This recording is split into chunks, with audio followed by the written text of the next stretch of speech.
नमस्कार, बहुत स्वागत आप सभी का। जी मध्य प्रदेश छत्तीसगढ़ देख रहे हैं आप और आपके साथ मैं हूं कीर्ति दीक्षित।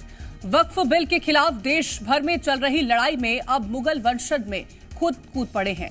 मुगल वंशज ने इसके खिलाफ इंटरनेशनल कोर्ट ऑफ जस्टिस तक जाने की चेतावनी दे डाली है।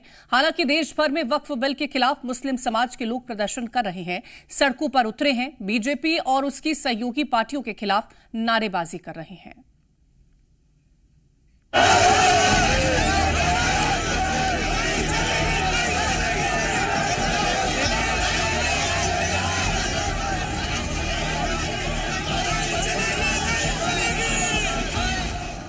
वक्फ बिल के खिलाफ मुगल वंशज।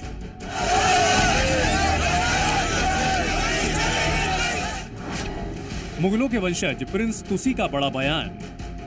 ये अचानक बीजेपी नरेंद्र मोदी और अमित शाह को मुसलमान अल्लाह की मिल्कियत पर कब्जे की कोशिश।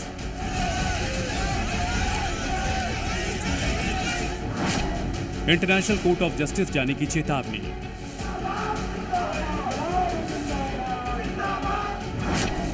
यह है मुगल सम्राट के पोते प्रिंस तुसी। इन्होंने वक्फ बिल के खिलाफ दुनिया की सबसे बड़ी अदालत तक जाने की चेतावनी दी है।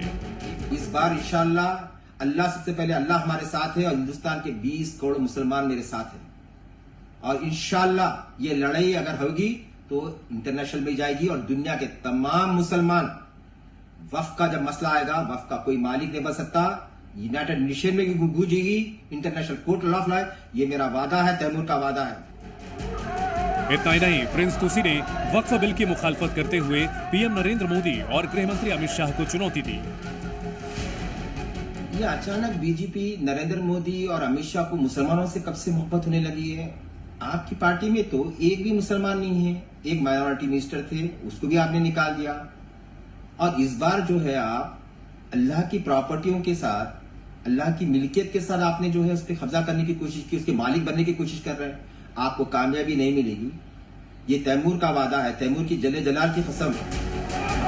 उधर झारखंड के जामताड़ा में मुस्लिम समाज के लोगों ने पूरे शहर में रैली निकाली और वक्फ बिल के खिलाफ नारेबाजी की।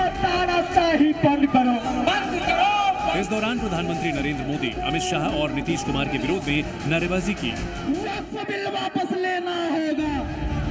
प्रदर्शनकारियों ने कहा कि भारतीय जनता पार्टी जानबूझकर मुस्लिम कौम को सताने के लिए यह बिल लेकर आई है।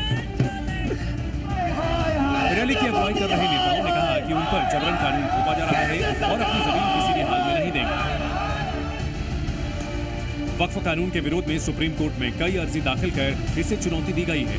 विपक्ष के तमाम दल शुरू से ही इसका विरोध कर रहे हैं। देश भर के मुसलमान वक्फ बिल के खिलाफ प्रदर्शन कर रहे हैं। सुप्रीम कोर्ट ने कहा है कि वो नए वक्फ कानून की संवैधानिकता को चुनौती देने वाली याचिकाओं पर सुनवाई पर विचार करेगा। बता दें कि वक्फ संशोधन बिल 2025 पर घंटों तक बहस के बाद लोकसभा में 2 अप्रैल और राज्यसभा में 3 अप्रैल को इसे पास कर दिया था। उसके बाद राष्ट्रपति द्रौपदी मुर्मू ने भी इस बिल को अपनी मंजूरी दे दी। वक्फ संशोधन बिल 2025 कानून का रूप ले चुका है, साथ ही देश भर में प्रभावी हो गया। लेकिन मुस्लिम समुदाय के लोग इस बिल के खिलाफ सड़कों पर उतरे हैं। ब्यूरो रिपोर्ट, जी मीडिया।